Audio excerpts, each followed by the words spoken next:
தந்தை மகன் தூயாவின் பெயராலே ஆமீன்.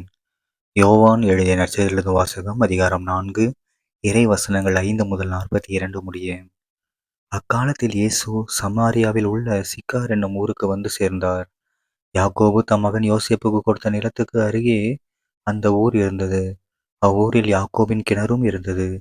பயணத்தால் களைப்புற்றிருந்த இயேசு கிணற்று ஓரமாய் அமர்ந்தார். அப்போது ஏறக்குறைய நண்பகல். அவருடைய சீடர் உணவு வாங்குவதற்காக நகருக்குள் சென்றிருந்தனர். சமாரிய பெண் ஒருவர் தண்ணீர் மொள்ள வந்தார். இயேசு அவரிடம், குடிக்க எனக்கு தண்ணீர் கொடும் என்று கேட்டார். அச்சமாரிய பெண் அவரிடம், நீர் யூதர், நானோ சமாரிய பெண், நீர் என்னிடம் குடிக்க தண்ணீர் கேட்பது எப்படி என்று கேட்டார். ஏனெனில் யூதர்கள் சமாரியரோடு பழகுவதில்லை.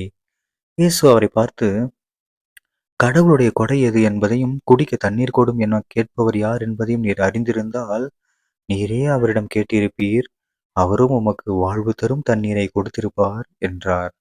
அவர் இயேசுவிடம், ஐயா, தண்ணீர் மொள்ள உம்மிடம் ஒன்றும் இல்லை, கிணறும் ஆழமானது. அப்படி இருக்க வாழ்வு தரும் தண்ணீர் உமக்கு எங்கிருந்து கிடைக்கும்? எம் தந்தை யாக்கோபை விட நீர் பெரியவரோ? அவரே எங்களுக்கு இக்கிணற்றை வெட்டி தந்தார். அவரும் அவருடைய மக்களும் கால்நடைகளும் இதிலிருந்துதான் தண்ணீர் குடிப்பது வழக்கம் என்றார். இயேசு அவரை பார்த்து, இந்த தண்ணீரை குடிக்கும் ஒவ்வொருவருக்கும் மீண்டும் தாகம் எடுக்கும். நான் கொடுக்கும் தண்ணீரை குடிக்கும் எவருக்கும் என்றுமே தாகம் எடுக்காது. நான் கொடுக்கும் தண்ணீர் அதை குடிப்பவருக்குள் பொங்கி எழும் ஊற்றாக மாறி நிலைவாழ்வு அளிக்கும் என்றார். அப்பெண் அவரை நோக்கி, ஐயா, அத்தண்ணீரை எனக்கு கொடும், அப்போது எனக்கு தாகமும் எடுக்காது, தண்ணீர் மொள்ள நான் இங்கு வர தேவையும் இருக்காது என்றார்.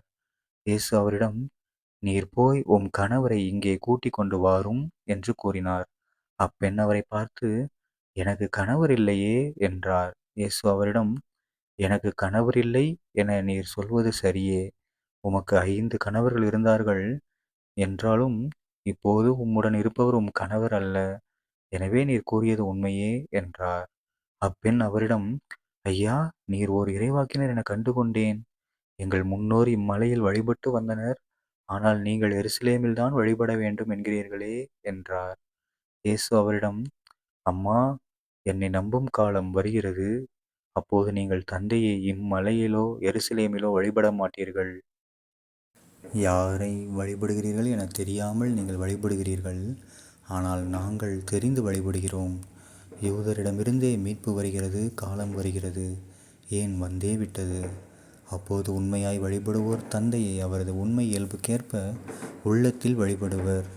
தம்மை வழிபடுவோர் இத்தகையோராய் இருக்கவே தந்தை விரும்புகிறார். கடவுள் உருவமற்றவர். அவரை வழிபடுவோர் அவரது உண்மை இயல்புக்கு ஏற்ப உள்ளத்தில்தான் வழிபட வேண்டும் என்றார். அப்பெண் அவரிடம், கிறிஸ்து எனப்படும் மெசியா வருவார் என எனக்கு தெரியும். அவர் வரும்போது அனைத்தையும் எங்களுக்கு அறிவிப்பார் என்றார். இயேசு அவரிடம், உம்மோடு பேசும் நானே அவர் என்றார்.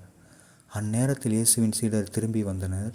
பெண் ஒருவரிடம் அவர் பேசிக் கொண்டிருப்பதைக் கண்டு அவர்கள் வியப்புற்றனர்.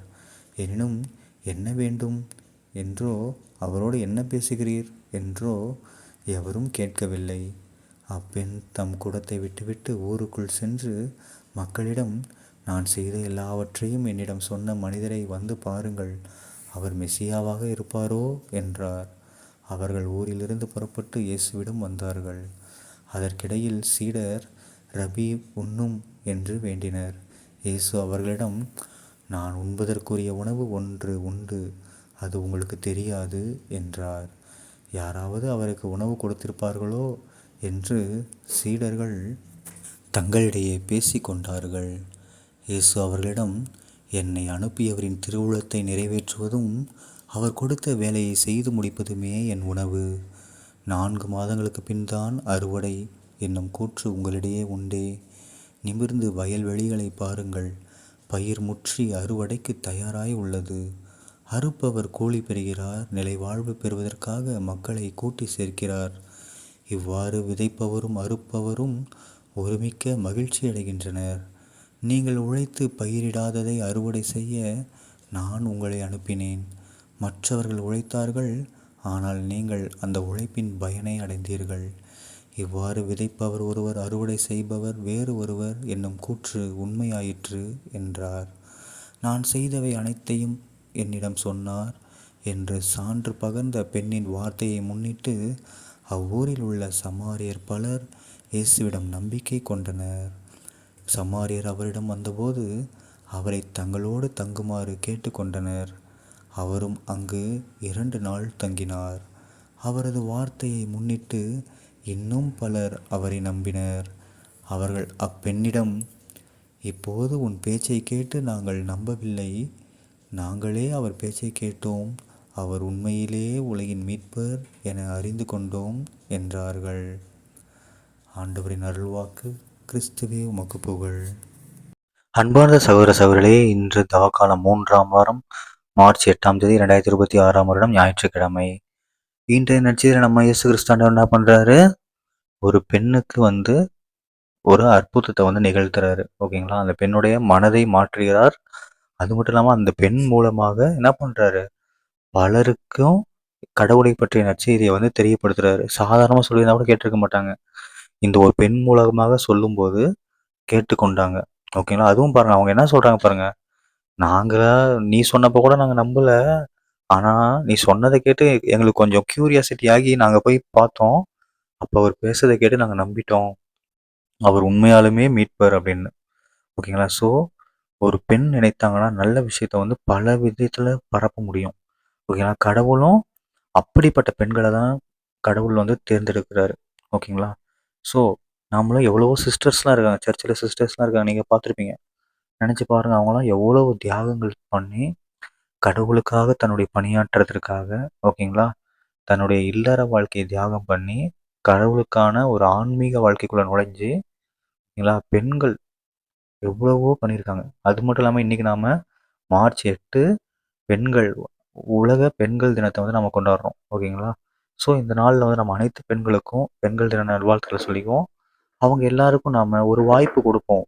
அந்த வாய்ப்புகள் மூலமாக அவங்க கண்டிப்பாக கடவுளுக்கு பிடித்த மக்களாக வாழ்ந்து நம்மையும் நம்முடைய சமுதாயத்தையும் உயர்த்துவாங்க. ஓகேங்களா? ஆனா இது எல்லாத்துக்கும் மூலம் என்ன தேவை?